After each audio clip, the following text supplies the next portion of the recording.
Hi, so welcome to the latest version of the Crit Lightning Witchhunter build for POE 2. Now, for those who are new to the channel, this is basically my third iteration of the build where I would focus now more of an endgame guide on, of what to look for in terms of skills, in terms of damage rotations, and in terms of gear as well. So this build has been updated for the most recent patch, which is 0.1.0e. Now, the patch generally nerfs most of the overpowered builds, but then for our build in particular, it's not really a nerf. It's more of a change in mechanic, and most of the biggest change in the crit lightning witch hunter build is given the fact that electrocute doesn't inflict shock. Now, this used to be a damage penalty, but now it does. It just says they can't shock. Now, I wouldn't say it's worse, but it's just different. And then because of that, I think the third version of this build is basically gonna drop electrocute in general, and we're not gonna use any electrocute mechanic anymore. But I'll explain more on why. Now, I guess before we start going on the guide itself, I know that some people in the comments like to use Kitiko current jeweled gloves. And then again, this does work, and I guess if you do still want to use electrocution in your build, feel free to run this. But I think for me, as of now, my weapon and my build is pretty good, and I don't really need to use electrocution anymore for clearing normal enemies or like in mapping in general, because I do have enough damage to mostly burst down the mobs, so the electrocution doesn't really help. Now, okay, so in terms of gear, again, if since you are doing a crit lightning build, one of the biggest priority for you is to get a high critical hit chance. So I would always recommend getting at least 8. I think that's like the minimum amount of critical chance that I would like to see in a weapon when doing a critical build, and it just really helps amplify the other critical chance of these skills as well, right? So for now, as reference, I have about 9.57 here, and then my critical hit chance for, let's say, my shock burst round is about 35% base right now. But yeah, so this is the weapon I've been using as well, and this is the weapon that I've actually used to kill the 4th Ascendancy boss, so definitely a good weapon. So this is the helmet. Nothing special, really just helps with the attribute and resistance. Same here. Do try to aim to get spirit on the armors, and then I'll explain later on in this section on which skills does take up the spirit. And this is basically the amulet, ring, and I guess it's something that's new in this version of the build is that I started using Death Rush Emerald Ring. This is just a very good ring in general for mapping. It just increase your attack speed and movement speed, so it just makes your whole playthrough a lot faster whenever every time you open up a map. But do only use this if you have enough defensive stats.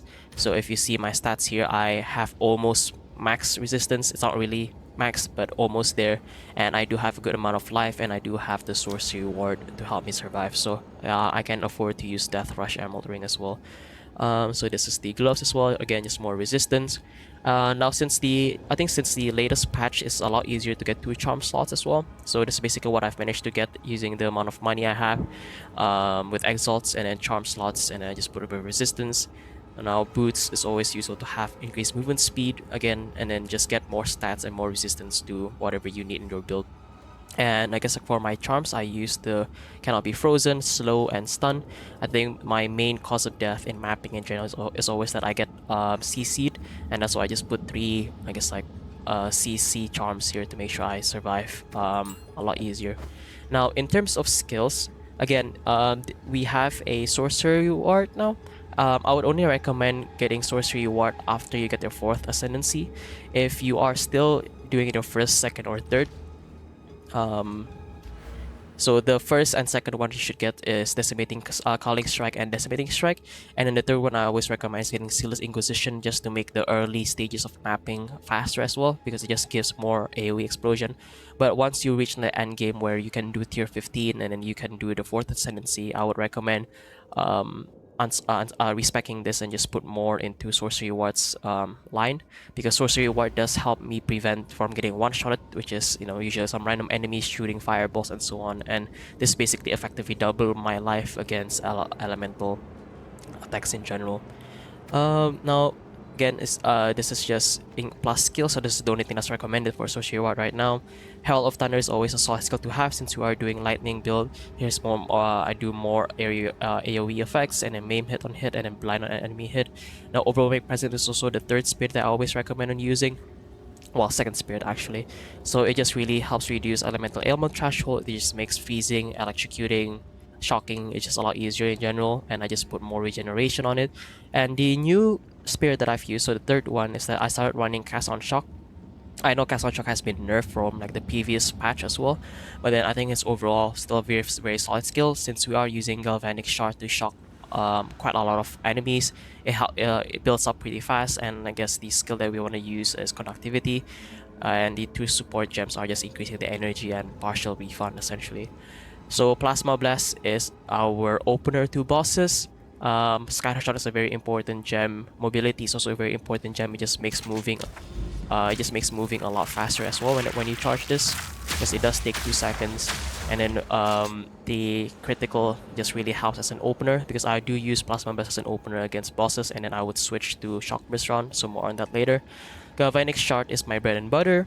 Very very solid skill. I use this mostly for map clearing, so normal, magic, rare enemies is what I've used for mapping.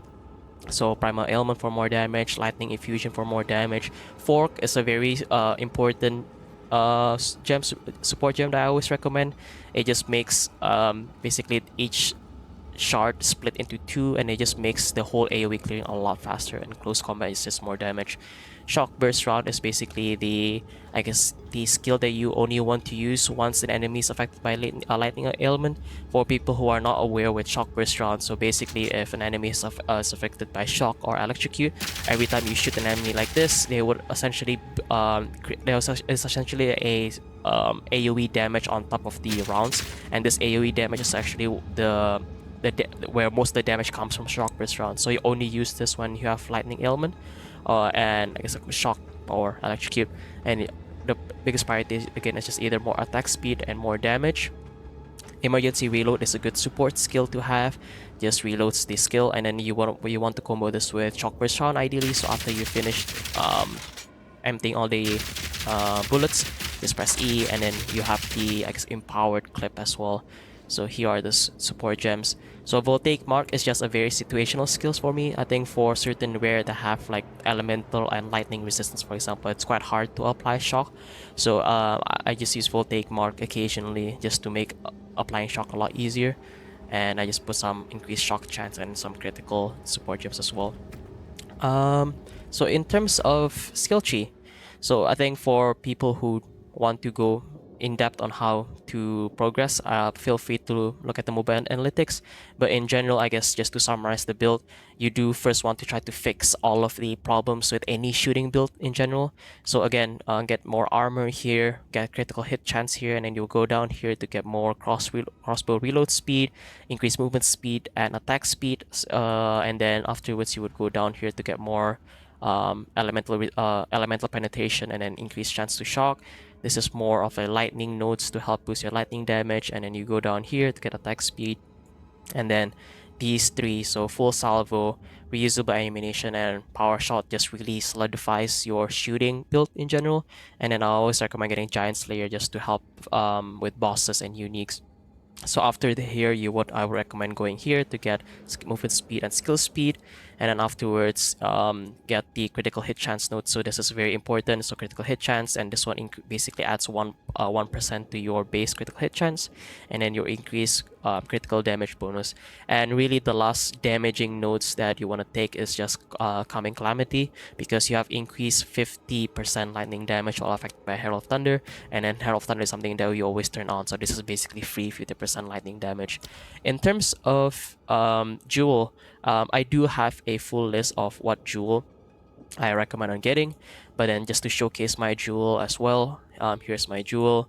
So basically what I try to aim is have at least increased attack speed. The damage penetrates 9% lightning resistance, also useful, but also I think most importantly get shock duration as well. Now once you're in the late stage of the game, so once you're able to unlock your fourth ascendancy, I think I mentioned earlier in the video, you want to try to respec Sealess Inquisition, and your third and fourth one should be getting sorcery ward. And once you have sorcery ward, basically what I'm at level 85 at this point, and then I'm just gonna use the remaining of my skill point just to get more of the defensive nodes, so more armor and more evasion. So after I got all of this damaging node, I would just go here and just get all of the armor and evasion reading I can get, and I'm just gonna use the remaining points really just to get more armor evasion from here and from here as well. So that's it really. That's all of the builds update that for the third version. Now again, the written guide is going to be at the description down below or in the comments, so feel free to look into this mobile analytics, and don't forget to put as a favorite, and just make sure you don't forget the link and so on. But yeah, I do hope you guys enjoy the content.